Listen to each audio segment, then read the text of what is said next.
went to Steampunk! Yay! The Grand Canadian Steampunk Exposition at Fort George in Niagara-on-the-Lake.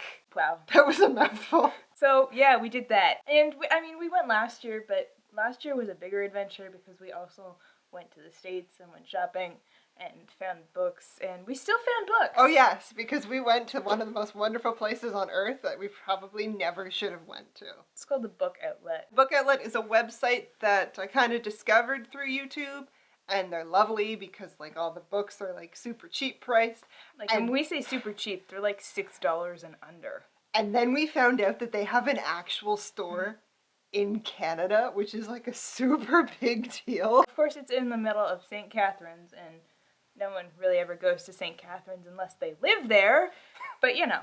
So we thought on our way from our lovely city to Niagara that we would make a pit stop. And we went for a joyride through St. Catharines because the GPS did not like it. But we got there. We got there. And we both spent $60 in books. I came home with 11. I came home with 10. And most of those were hardcovers. What was the best thing you got? Well, I don't know if it's the best thing I got, but I finally picked up a copy of The Time Traveler's Wife, which I've been wanting to read since it came out like 10 years ago. And I was like, this is finally cheap enough that I can buy it in my cart. I got a copy of Dustland by Moira Young, which now completes my collection, which I've mostly bought on bargain. I got the first 3 books in the Anne Bishop Black Jewel series in a bind-up. Good book haul. So we went to the Steampunk Expo right after we climbed the giant fucking hill. Okay. So we're going along one of our favorite roads in the whole wide world. It's this really pretty kind of windy road, and you have just like Niagara River. Like, you seriously can't miss this road. You drive straight at the Niagara River, you will hit it, or you will go into the falls. And we have some really awesome music playing, and we see this parking lot up ahead, and we're like, oh, we have to kill 3 hours.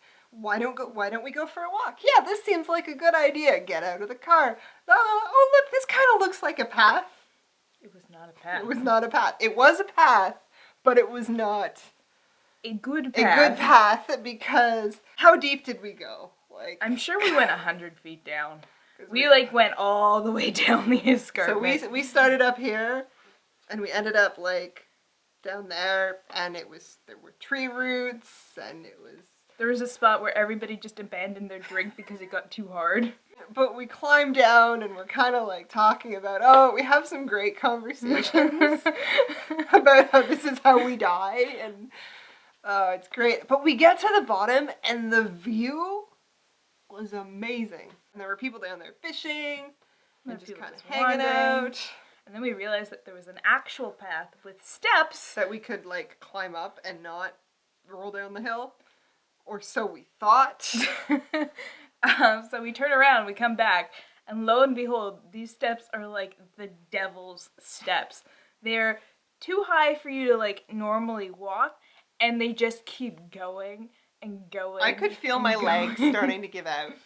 It was by the top, you're just like, I want to fucking die. And I'm in okay shape. Yeah.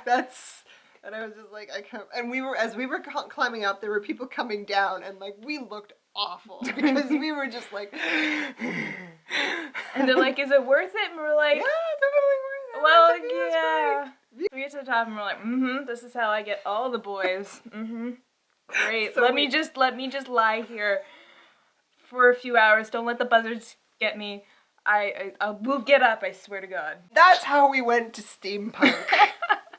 Fed ourselves, and we went. And once again, we were just taken aback by what we saw. It was crazy because we walk in this tent, and all of a sudden, we are back to last year. Like, it's exactly the same. But this year we know what's coming. We know what's coming. So we have an idea, or so we thought, because that is the summary of this trip. We come into something thinking, we can do it. And then we were reintroduced to our favorite. Well, there's a term. We've discovered. Chap hop. Professor Elemental just doing his thing on stage, and your mouth just falls open. Even though you knew You knew what this was. And I handed her my camera at one point, and I'm like, please take a video of this, because I need a video to explain to people what I did with my Saturday night. Because there is nothing that describes Because he's just this. like going at it, and he's dancing, and you know what? He is having the time of his life, and because he's having the time of his life, you're having the time of your life. And then, okay, he has this one song called Please Don't Feed the Trolls. And so he, like, gives his, like, spiel of, oh, this is my song, no. Normally I say to do this, but I want you to troll me in real life. So shout whatever. And so he's going around, and he's like, okay, I'm gonna come down into the audience. Like, they get, like, one shouting thing, and then he's like, yeah, let's go do some audience things. That was hurtful. No. And then, oh my god. And so he comes down into, like, the VIP section where they have chairs, and he's like, so, blah, blah, blah, blah. He's rapping, and he's, like, wanting them to troll him. And then all of a sudden, somebody throws, like, a rolled-up gum wrapper. Yeah. And I'm pretty sure they didn't actually mean it maliciously, but just the way it came off, and he was just like, nope, turn it around now. Back up onto the stage. It was beautiful. It was perfect. Because it was just like, the timing, okay? The timing was perfect. And from where we were sitting, the light was shining perfectly, so you could just see this gum wrapper just go boop. And so he finished up, he did his encore, he left, there was like some downtime, we held on to our chairs for dear life. There was this really cute little kid who was like sitting in front of us, who was there to see Steam Powered Giraffe, and his face was all painted, and I think it was painted as the spine. I couldn't really tell because the lighting was off, and we were getting more and more excited, and then Steam Powered Giraffe came on. What I really loved is the sound effects, like all the like sound effects that they're doing manually to sound like they're robots moving. Like that's like at one point Hatchworth pulls out his heart and like throws it to Rabbit, and Rabbit like is. She's got it in her hands going da-dunk, da-dunk, da-dunk. And then it explodes. And then she's like pulling pieces off of it, like. And you hear it, and it's like, oh. It's great. Oh.